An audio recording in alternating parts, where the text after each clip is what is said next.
Hi everyone, my name is Matt Darcy and I'm a mechanical engineering and mechanics major here at Drexel. I'm currently in my senior year, and throughout my time here I've really been interested in space systems and anything pertaining to space exploration.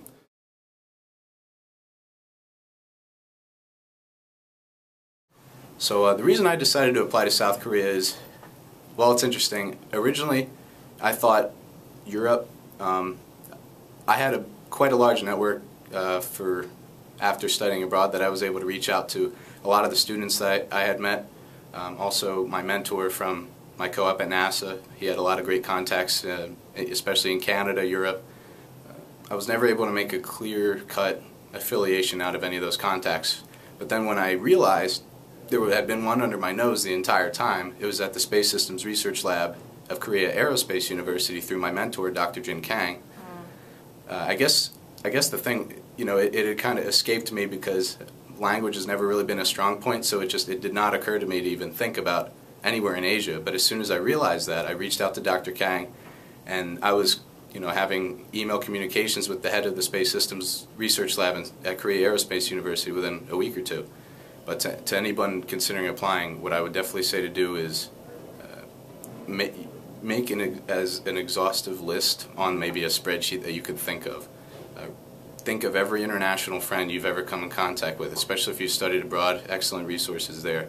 You may just be 2 or 3 degrees of separation away from the perfect affiliation for a project that you want to do.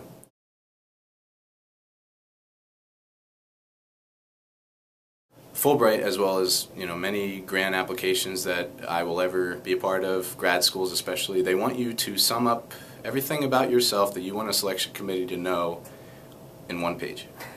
Just 1 page.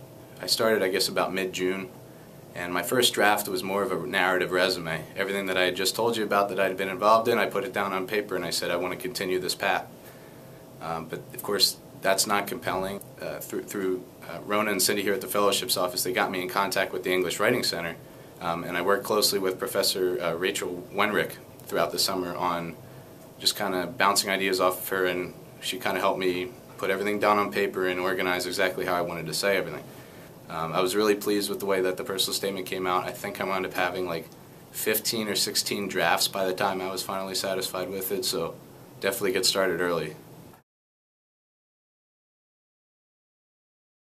One thing that I would say is it was very valuable for me to be doing this application process while I was on co-op, because it otherwise was an uneventful summer. I was living in New Jersey, and I was on, I didn't have homework or anything, so I would come home, maybe go to the gym, and this Fulbright application really became my outlet.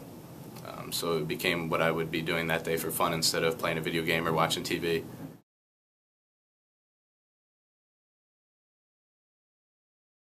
One was definitely that I'm going to be there as a native English speaker.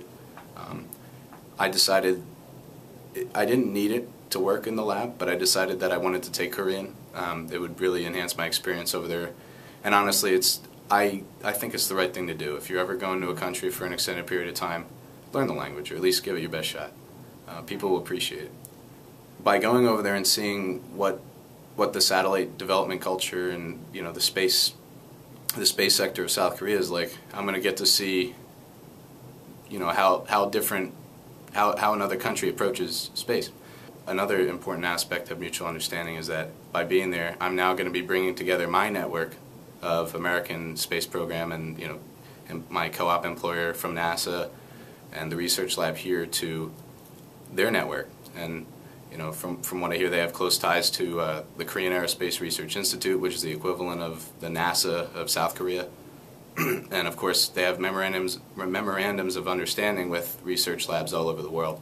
Right. So I see a lot of great opportunities for international collaboration in the future by me going there. By going there, I will add upon my experiences at Drexel and my co-op at NASA, and I will now experience the on-orbit operations and data downlink of an actual space mission and piecing the data together, and then hopefully by the end of it be able to actually propose a new mission.